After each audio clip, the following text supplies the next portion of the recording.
Hi there, Robin here from Expert On, and today we're going to be comparing two mixers. The Alto Professional Live 802 versus the ProFX8 version 2.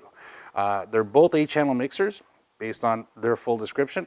They offer extra features like USB, so you get 2 channels to your computer, 2 channels back from your computer. These will both work on Mac or PC, no problem there.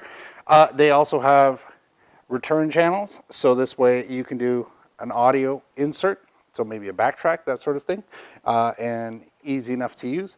They also have featured on the front of the Mackie and on top of the Alto, they have the tape in, tape out, which allows you to add extra tracks or to take from and add to. So all that's there. They also, main outs are XLR on the back side on both them. You also get 1/4 inch on the Alto, which is also on the back side, but on the front side when it comes to the actual Mackie, right in the front. Other features that are similar, 3-band EQ on both of them for the main channel inputs on it. They also have an EQ for external, so to actually EQ the room or the speakers. So there are differences there, but we'll get into that. They both feature mute buttons for each individual channel right across the bottom. So these things are similar between them. Now, where does it change? There are actually a lot of differences when it comes to these two mixers. They're both very, very popular and very, very good. So we'll cover a few of those differences in this video here, maybe to help you make a better decision over which one you'd like to have. So if we start with the Mackie first, we're going to cover a couple of key features on the mainline input, and then we'll go across the board. After the main line, we'll then compare it to the Alto, see what's different. So on the main line, of course, you've got your mic input. This one here has a high Z or guitar input right on the top. The Alto doesn't have that. Then you're going to have your high Z line input 1/4 inch, which is bounce or unbounce, depending on how you're going to use it. Insert, which again is if you're going to have an external processor. They both offer that. Then you're going to get your gain controls. Now, this is where it changes a little bit between the two units. On the Mackie, you're going to get on line 1, 2, you're going to get both controls for your gain controls on your 1/4 inch and on your mic input. They note that on the outside, where Unity is basically for microphone starts at the beginning. That's where we're not adding or taking away from anything on the actual input. And on the mic input, it goes all the way up to plus 50. Now, on the actual line input, it'll allow you to take away, because it's assuming you have a solid line input of some sort. It'll allow you to take away up to 20 dB or add up to 30 dB. Now that's also featured on the Alto, but on the Mackie, that's only featured on the first 2 inputs. After that, it drops down to just mic inputs on the next set of inputs. Next set of channels. If we move down, we've got our cutoff button, which on the Mackie is going to be 100 hertz. On the Alto, it's placed at 75. Then we have a 3-band EQ, which is identical on both of them. On the Mackie, you are going to be looking at 12, 2.5, and the last one being 80 hertz. That's featured the same on both units.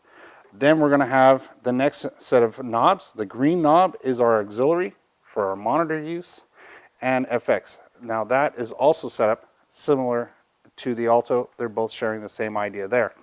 Then at the bottom, you're going to get your pan and tilt. Just your pan, and then you get your balance at the very end. Now, that's also the same on the Alto. The placement is different. Then we have at the bottom a mute button, which we find on both units, and then our slider. Now, the slider on the Mackie is a little smoother or softer. That would probably be a better definition, softer to move up and down. So it's a little bit more jumpy as you touch it and move it up and down, versus the Alto, which is more traditional, something I would find similar on most mixers out there. It's steady, requires just a subtle effort to get it moving. It's very smooth though, transition is very smooth, just requires a little bit of effort, which is normal on a mixer. Like I said, the Mackie is very sensitive, so once you get it going, it's going. So that's what's going on there. Now, here are some of the differences when it comes across the board, when we see the difference across the board. On the actual Mackie, our first two channels have that feature that we were talking about when it comes to the gain. Now, if we look over at the Alto now, on the Alto, we're going to see subtle differences. One, the Alto has these two extra knobs here, which we're going to cover. This is like icing on the cake for the Alto. But what we're really looking at is the fact that the gain control on the actual unit is 1, 2, 3, 4, 5, 6 across. The first 5 have both line controls and mic controls on them, allowing that so you can use the gain on both line inputs and mic controls. Either we're going to take away or add on the line, or we're going to be adding on the actual mic. For the total dB, it's exactly the same, 50 dB, minus 20 plus 30 for the line inputs.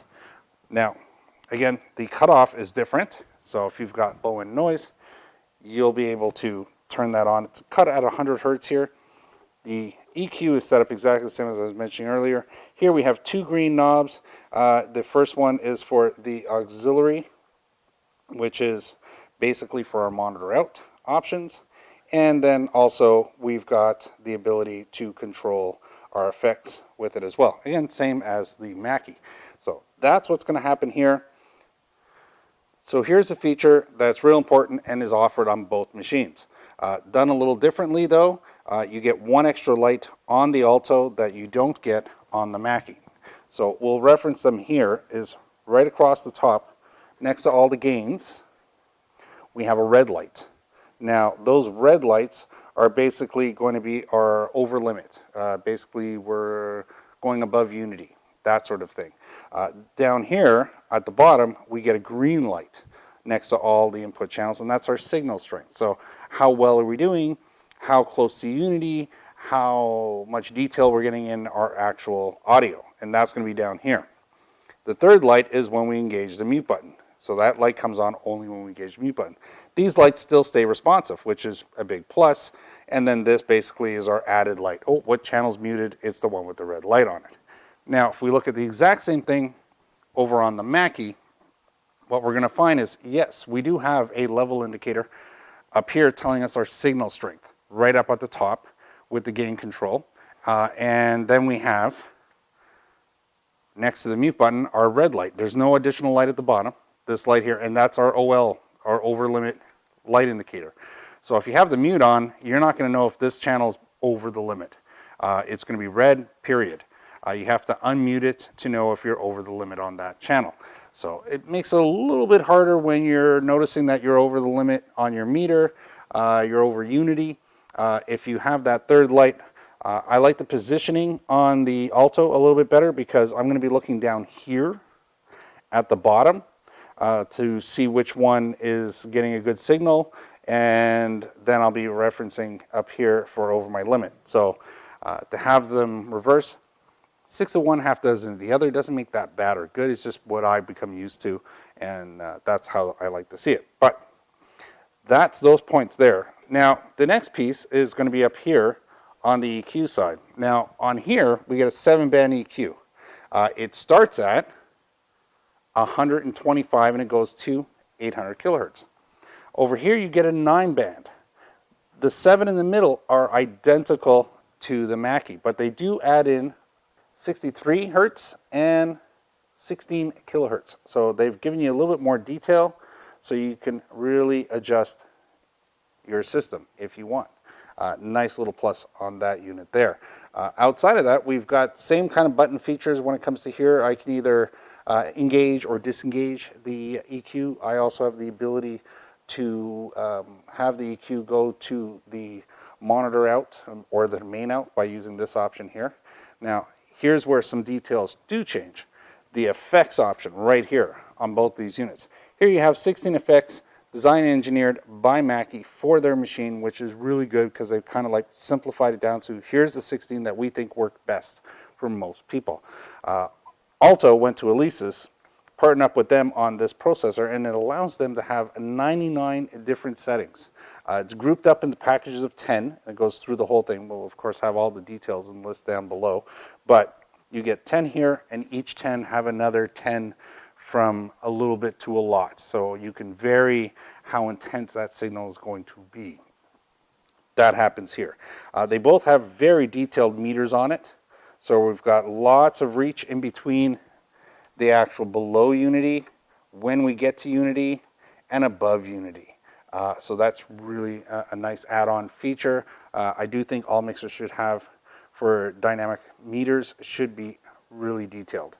So we've got that on both these machines. Again, which is why these are so popular and so looked after. You know, people want a mixer like this because it's got pretty much everything you want on it. So there are going to be features that you're looking for that aren't going to be on either one of these. Maybe you need more mic inputs. Maybe you need more detail. Maybe you need a better audio interface. So that's a good plus, a good point to talk about. Now, for the knobs, sliders at the bottom, pretty much broken up the same. We both, you know, the main, the monitor, the auxiliary return, and the digital effects, same thing here. Main, monitor, they switch it up here a little bit. They put digital effects, and then they put the stereo return on both of them. The inputs, how they get you your 8 channels, a little bit different on both of these machines. Now, over here, you're going to get 5 mic inputs instead of 4 mic inputs. On this side here, you're going to get, that pushes things down a bit. You're going to get 4 inserts. So if you're going to use a processor, an effects box, a compressor, anything else, you're going to want to insert that in. That's going to happen because you have all those inserts. So if you'd like any more details on these mixers, you'll find links for them down below. If it comes to pricing, you'll notice our Amazon links and our links back to our website.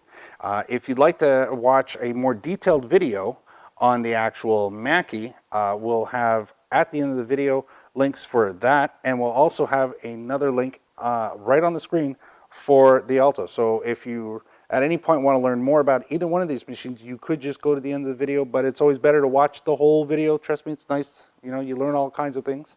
But you will find a click link for both of these as one of the options as the next video to watch. All right, so here on the Alto, you're going to get actual 5 mic inputs, and on the Mackie, you're going to get 4 mic inputs. Now, here's where you get a little bit of difference. Besides here having that extra mic input, it also changes the way they set up their 1/4 inch. On the Mackie, they're going to put 2 insert channels, and then they're going to give you channel 3, 4, 5, 6, 7, and 8. On the Alto, they give you the 5 line inputs, and then over on the mic input 5, that's where we're going to get our 5, 6 on the 1/4 inch and our 7 and 8 on its own. It allows them to have 4 insert channels on the Alto versus 2 on the Mackie. So if you do like using compressors, limiters, any type of effects externally, and you plan on using the 1/4 inch input to do that, you'll find more of them on the Alto. Now, here we've got 2 compressors built into the unit that you can increase or decrease the amount of compression on the actual system. It works like most compressors out there. It's basically going to cut the overall everything over unity by half or greater, depending on how much or how little you apply. This is where the big difference comes into play. They don't put it in here because they use the Vita mic preamp system with their feedback, basically feedback killer built into the system. I have done videos on both of these units, and yes, you can really, notice the difference when it comes to the system kicking in and doing automatic compression and also limiting the amount of feedback. That is something they have built in. But at the same time, saying that, it doesn't take care of every version of feedback that you can get. Remember, feedback can come from a number of places. That's a video all on its own, and we will do one of those on all the different ways you can get feedback and how to get rid of it. But the biggest way for me to work on feedback is to control the gain levels versus the actual line levels down at the bottom on the sliders. Also, to utilize the actual EQ, either the EQ for the individual mic if only one person's having a feedback issue, or using the EQ for the room to help eliminate just that particular frequency that's causing that feedback. So having 9 here is a benefit when you're using the compressors on the side. So here you have 7, and like I said, it will do most of the work for you, so there'll be very limited amount of adjustments needed if you do find yourself with some feedback issues in the room. So there we go. don't think there's a whole heck of a lot more to talk about when it comes to both these. Here, small things like they call it a foot switch for the effects that we can turn off and on. Over here, they call it the DFX bypass. That is the same feature. Allows you to have an external switch that allows you to turn it on and off without having to come over here and turn it up and down. The monitor setups are identical on the units. There are additional buttons here and here. Setup slightly different, but pretty much trying to execute the same thing when it comes to the USB pass-through effect being able to be controlled here. Here it's a button again with the actual knob controls on it. Are basically the two-track setup for the actual RCAs when it comes to what they call the tape input output is here, and then our headphone controls. Do we want to control everything, the headphones, or do we want to control the monitor output, that sort of thing. They locate that all here as well. They just changed the knob setups on it a little bit. So again, we're going to find here, we've got our tape level controls here. We have our headphone controls, the effects, the monitor controls. So all of these things that we're going to see here as well are all repeated, slightly different formatted, but that's pretty much what's happening there. They both have 48 volt phantom power capability. It's a button on here and it's a switch on the back. So, it's a button on the front as well. So that's pretty much going to cover everything there. It's really design, overall feature, ease of use, what you would like to have in these overall features. Do you want to have a little bit more personal adjustment? Do you want to have a little bit more automated adjustment? That's going to be the big difference of these two machines. Price point, compressors cost money, so you either have to take features off the machine, which Alto did not want to do with this. So adding those compressors did add a little bit to the price tag. No external compressors on the unit. Everything's incorporated and built in. So slightly better price when it comes to buying the Mackie. There you go. So if you have any questions or comments, leave them down below. I'm going to be answering those on question and comment videos. Hopefully we'll get those out more often and you'll be able to find those. I'll answer those kind of questions that way, I think, from now on. And don't forget, if you'd like to find out about your questions or comments that you've put in, make sure to subscribe. If you like the video, give us a thumbs up, please. It's always nice to get those thumbs up. So we'll see you on the next video. Thanks for watching. See you next time.